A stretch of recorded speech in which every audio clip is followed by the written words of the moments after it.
warahmatullahi wabarakatuh. Alhamdulillahirabbil alamin. Assalatu wassalamu ala asyrafil anbiya'i wal mursalin Sayyidina Muhammadin wa ala alihi wa ashabihi ajmain. Sahabat penyuluh yang dirahmati Allah Subhanahu wa taala. Ada sebuah kisah indah yang terdapat dalam hadis sahih Bukhari. Pada suatu malam di Madinah, Rasulullah SAW kedatangan seorang lelaki dalam keadaan lemah dan juga lapar. Kemudian baginda Rasulullah menawarkan kepada para sahabat, siapakah di antara para sahabat yang mau menerima tamunya ini? Berdirilah seorang lelaki Ansor mengangkat tangannya, kemudian membawa pulang tamu Rasulullah SAW ke rumahnya. Sesampainya di rumah, beliau menanyakan kepada istrinya, adakah makanan yang bisa disajikan untuk tamu baginda Nabi? Istrinya menjawab bahwa mereka hanya memiliki sepotong roti dan itu pun diperuntukkan untuk anak mereka. Maka dengan penuh keikhlasan, pada malam itu suami istri ini sepakat untuk menidurkan anak mereka lebih cepat daripada malam-malam biasanya. Kemudian mematikan lampu sehingga tamu menganggap yang punya rumah telah melewati makan malam. Dan sepotong roti itu sepenuhnya disajikan untuk tamu baginda Nabi. Pada malam itu, suami istri ini tidur dengan menahan lapar, tetapi tamunya tidur dalam keadaan kenyang dan juga senang. Keesokan paginya, lelaki Ansor ini hendak menceritakan kisahnya kepada Rasulullah SAW.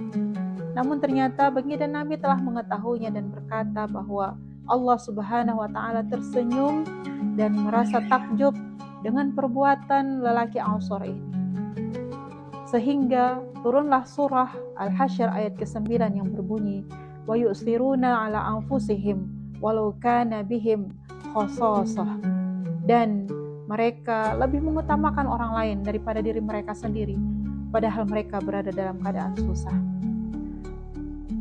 Sahabat penyuluh yang dirahmati Allah Subhanahu wa taala.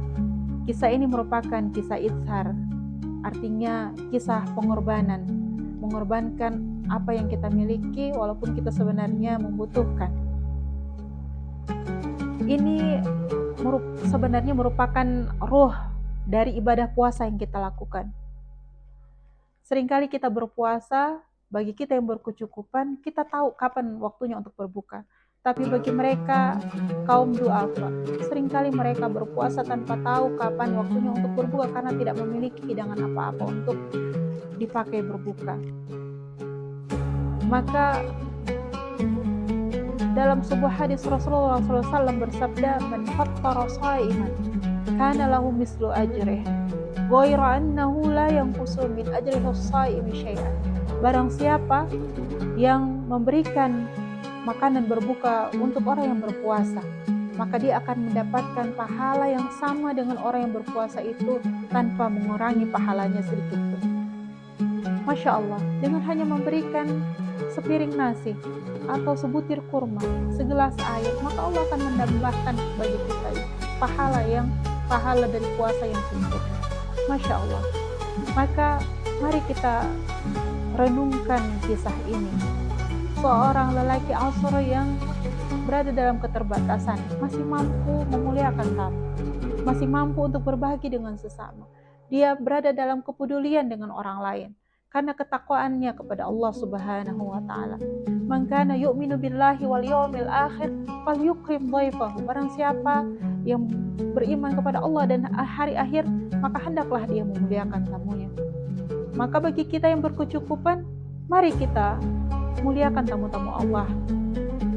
Mungkin di antara para jamaah yang hadir di masjid dengan niat untuk berbuka puasa, ada sebagian di antara mereka orang-orang yang memang dhaif, orang-orang yang memang membutuhkan, para kaum-kaum du'afa, fakir miskin, anak-anak yatim.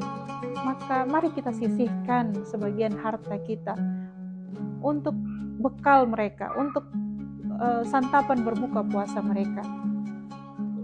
Mari kita hidupkan semangat itsar ini. Jangan pernah takut harta kita berkurang karena memberi.